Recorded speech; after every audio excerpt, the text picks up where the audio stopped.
Soyez honnêtes, messieurs, avec moi. Au moment où vous avez reçu le petit papier de la composition d'équipe, est-ce qu'il y avait une surprise pour vous ? Est-ce qu'il y avait un sentiment de vous dire « Ouh là là !» Ou la notification du Phocéen ? Oui, ou la notification du Phocéen, bien sûr. Mais vous avez reçu les feuilles de match parce que vous êtes au stade, que vous êtes bien. Hein, messieurs, même à la table des légendes, je pense que tu as reçu la feuille de match. Voilà. Quand vous avez vu la compo, est-ce que vous vous êtes dit c'est osé et ça m'inquiète » C'est osé pourquoi ? Dans le micro. C'est osé pourquoi ? Je comprends pas. C'est osé pourquoi ? On se prive quand même de Luis Gustavo au coup d'envoi. Oui. Il y a des choix forts, c'est osé. Il y a des joueurs aussi qui sont l'équivalent. Il y a Sanson qui a fait un super match sûr, hier. Il y a des garçons qui sur le terrain prouvent qu'ils sont bons. Et puis dans une équipe... Tu n'as pas été surpris par la compo ? Pas du tout. Au contraire, je pense qu'elle continuera. Qui a été surpris par la compo ? Soyez honnête, messieurs. Moi, j'ai été largement surpris. Je ne vais pas te dire le contraire. Jeudi, on était sur ce plateau. Je disais que je préconisais une association Luis Gustavo, Maxime Lopez, forcément. J'étais un peu... Pas sur le côté, l'aspect c'est léger, comme la formule sur les deux, parce que pour moi ça peut être sur la passe.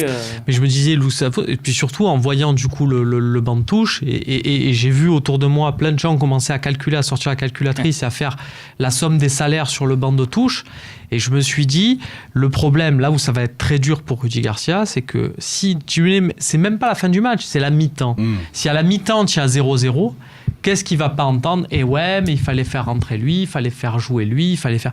Et alors que là, il s'est fait, c'est le terme à la mode en ce moment sur les réseaux sociaux, mais il s'est payé une petite masterclass, l'ami Rudy, parce que non seulement dans son match, tout se déroule comme il veut, c'est-à-dire il fait son match, Sanson et Lopez font un match, Sanson c'est le Phocéen du match, haut la main. Et en plus de ça, à la fin, il fait rentrer Luis Gustavo, et Luis Gustavo est nul. Histoire de dire, voilà messieurs, ceux qui voulaient dire, on aurait mis Luis Gustavo, on aurait gagné 4-0, regardez, en fait, pas du tout, parce que Luis Gustavo, il est pas... On parlera de Luis Gustavo, c'est incroyable. Évidemment que c'est pas comme ça que ça s'est passé. Il n'a pas fait rentrer Luis Gustavo pour dire, regardez, il en a... Mathieu, t'as été surpris au moment où t'as eu la compo ? J'ai été surpris sur le côté Gustavo, oui. Pas sur Rami, Rolando, Strootman, Payet, mais sur Gustavo, oui, parce qu'il était hâte, parce qu'il avait fait une rentrée pas inintéressante face à Rennes, donc on pouvait penser, où Sanson avait été décevant, donc on pouvait penser que face à un milieu notamment composé d'Yann Villa, qui est un excellent joueur, on mettrait un peu moins bon, mais on pourrait mettre l'impact de Luis Gustavo, voilà, surtout qu'il y a l'échéance Paris qui arrive bientôt, tu vois, à l'extérieur, histoire de le relancer, parce que c'est aussi un diesel, c'est des joueurs qu'on la trentaine, donc il faut qu'il se rôde aussi. Ça me fait juste sourire que Janta, il faut le relancer. N'hésitez pas à vous couper, messieurs, c'est un débat. Que Janta, il faut le relancer. Le relancer de quoi ? Il est footballeur professionnel, il n'y a rien à relancer. Il se relance tout seul. Il se relance tout seul. Quand il joue, il faut qu'il prouve qu'effectivement on a besoin de lui. Hier, Sanson a montré que par rapport mais sauf que Sanson à Rennes, il n'a pas été bon. Et que Sanson à Rennes n'a pas été bon. Et qu'il a été très bon hier. Oui, sauf que Gustavo, tu le sais pas, vu qu'il n'a pas joué hier. Donc c'est juste ça que c'est facile de dire après, oui, pourquoi on ne l'a pas. Mais lui, moi, l'équipe, on débat avant le match. Moi, je suis avant le match. Moi, je te dis juste ce qui se passe. Sanson n'a pas été bon à Rennes. Modestement, ce qui se passe, la plupart des gens, ils réfléchissent avec le Gustavo de la saison dernière. Ce garçon, il a marché sur l'eau. Pour moi, il a été exceptionnel, extraordinaire. Depuis le début de l'année, on a commencé à dire ouais, mais c'est parce que c'est pas son poste. On l'a mis défenseur central. Il nous a fait des couilles, des pénaltys. Quand il rentre, ou les matchs. Écoute, Mathieu, il faut être objectif. Tous les matchs qu'on a gagnés, il n'y avait pas Gustavo. Donc déjà, c'est un signe, ça. Quasiment, pas quasiment, tous. Donc tu te demandes à un moment donné... En fait, la stat exacte, c'est on a gagné tous les matchs où il n'était pas là. Faudrait voir. Déjà, tu parlais de Monaco. Parce qu'on a gagné les matchs avec Gustavo aussi. Oui, bien sûr. Mais donc il arrive à un moment donné où tu es obligé de te poser des questions. Quand il est rentré hier, tu as eu ta confirmation en te disant c'est plus possible. C'est plus possible, c'est même plus pensable. Il arrive un moment, tu as vu quand il est rentré, est-ce que tu as vu son entrée déjà ? Tout ce qu'il a fait... C'était pas le même rythme que la première période ? Tous les coéquipiers étaient aussi sur une sorte de faux rythme dans le même rythme. On débattra de Gustavo après. Vous l'avez trouvé bon, Thauvin, en deuxième période sur ses choix? Non, la deuxième période, tout le monde a été à un rythme différent. On débattra de Gustavo juste après si vous le voulez bien. Tiens, on a une question. Moi, j'ai un truc sur Gustavo encore. Tout à l'heure, on a un débat sur Gustavo. Garcia d'abord. Est-ce que Balotelli ou le 4-4-2, est-ce le Balotelli ou le 4-4-2 qui a changé le visage de l'OM? Bonne question. Qui veut répondre? Moi, je te dirais qu'à la base, on peut se dire que c'est le 4-4-2. Et c'est là où je dis que c'est vraiment une performance de Garcia. Et il ne faut pas oublier que le 4-4-2, il est mis pour la première fois dans le match contre Bordeaux, où tu dois te passer de 6 joueurs. Ouais. Et donc, quelque part, tu avais 6 joueurs, donc tu avais limite pas le choix, et tu as fait le joueur qui s'adaptait le mieux, le système qui s'adaptait le mieux au mec présent, et donc tu peux te dire, tu as surfé ce truc, tu as gagné, tu l'as reconduit, et ainsi de suite. Mais là où c'est une vraie décision de Garcia, pour le coup, on l'a vraiment pas épargné. On va voir sa compo d'hier soir, mais vas-y, continue. C'est pas l'idée de l'envie de lui ériger le statut, voilà, mais on l'a suffisamment fracassé sur ce talk, et c'est normal, parce que tu es en première ligne quand tu es entraîneur à l'OM, pour le dire. Là, il a remis Sanson, et comme le faisait remarquer Mathieu, Sanson a été mauvais à Rennes, et c'est la première fois de la saison que Sanson est remis un match après avoir été mauvais. C'est la première fois en fait qu'il a de la continuité, c'est la première fois que c'est vraiment un choix.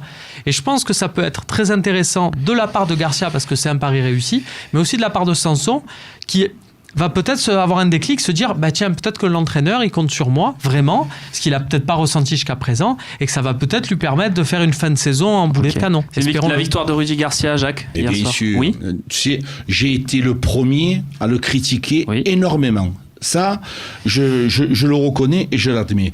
Mais aujourd'hui, je suis obligé de me rendre compte qu'il a pris conscience de certaines choses.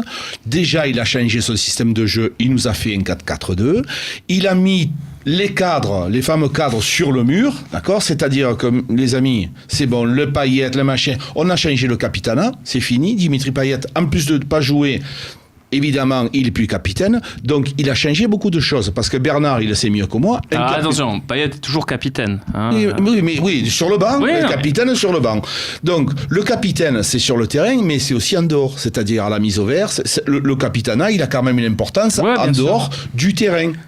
Ça, il faut le souligner. Et donc, ce qu'a fait Rudy Garcia, c'était vraiment une prise de conscience.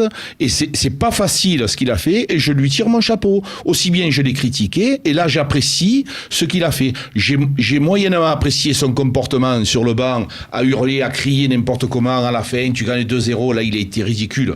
Mais je trouve que, en général, c'est vraiment une bonne période de Rudy Garcia. Messieurs, on va passer certains cas, puisqu'on parlera de Sakai et donc des latéraux tout à l'heure. On parlera aussi de Germain tout à l'heure avec l'option Payet. Est-ce qu'il faut le remettre, pas le remettre? Ça sera un débat dans cette émission. J'aimerais vous entendre, juste pour finir cette partie, sur Camara Caleta-Car aussi, parce que ça, c'est un choix fort de Rudy Garcia dans la prolongation de ce qu'il a fait ces derniers matchs.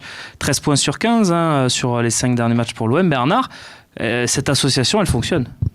Mais toi, l'ancien défenseur central, est-ce que tu es surpris de voir Caleta-Car finalement s'imposer? C'est obligé, il a des qualités, c'est obligé. Il y a des joueurs qui sont venus ici, je vais prendre l'exemple de mon époque où Joseph Bonnel, pendant un an, il a eu du mal à refaire surface et tout ça, à être dans les premiers.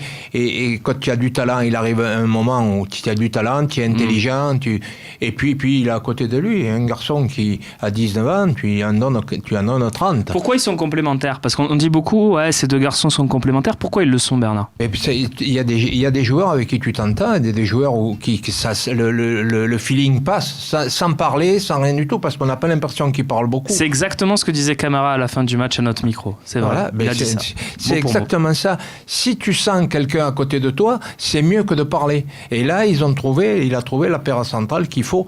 Je veux dire, je suis étonné de voir le petit Camara, des relances, d'intelligence de jeu, et tout ça. Ils sont jeunes tous les deux, Bernard. Non, mais il y en a un qui a 25 ans et un autre qui a 19. Et si tu veux, ces deux jeunes-là, ils s'entendent. Quand tu vois Adil Rami, les réactions et les réflexions qu'il est capable de faire à Camara lors de ses interventions, dès qu'il fait une connerie, Rami, il s'en prend à Camara. Je l'ai vu à plusieurs reprises faire ça.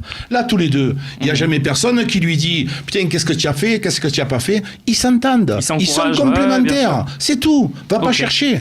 Tiens, on a une question de vélo dromadaire. Elle est pour moi. C'est rare qu'on me pose des questions à moi. C'est vrai que je suis un des grands défenseurs de Rolando depuis des mois, des saisons même. Non, mais après, moi, ma position sur Rolando... Caleta-Car a combien de Rolando dans chaque orteil? De Rolandos. De Rolandos, bien sûr. Peut-être qu'il est certainement plus fort que Rolando. Moi, ce que je disais, c'est il que... avoue pas tellement, tu vois, il est certainement plus fort. Ma position, c'est que Rolando a rendu énormément de services à l'OM, qui nous a amené en finale de Coupe d'Europe. Voilà, moi j'ai un respect pour ça. Je disais il fallait le prolonger, ils l'ont prolongé, voilà, parce que c'est un geste à faire. Je suis très content de voir Caleta-Car réussir. Je pense que Vélodromadaire t'aurait pas posé cette question-là avec le même aplomb le lendemain de Lazio Marseille. Oui, par exemple. On se rappelle de ce duel perdu par Caleta-Car ou à Limassol aussi. Ou à Limassol. Après, non, ce qui est bien avec Caleta-Car et Camara, et on va pas les enflammer, on va les laisser s'installer tranquillement, parce que les centraux, Bernard, tu connais mieux que nous, faut du temps, faut de la patience, faut mûrir son entente, et c'est vrai que c'est important. Il faut jouer régulièrement avec le même joueur. Voilà, il faut arrêter le laboratoire. Chaque dimanche. Voilà, et c'est ce que disait sur le même thème que toi, Jocelyn Angloma me disait la semaine dernière, c'est même quand il y en a un qui va faire une couille, il faut les laisser grandir ensemble. Voilà. Messieurs, on va parler de Luis Gustavo, vraiment. On va se poser la question de savoir s'il y a un problème. Parce que, Jacques, tu disais, on n'a pas le même que l'année dernière. Je ne sais plus qui disait, il est rentré, il a été nul, il a été transparent. On va se poser des questions autour du Brésilien de l'Olympique de Marseille.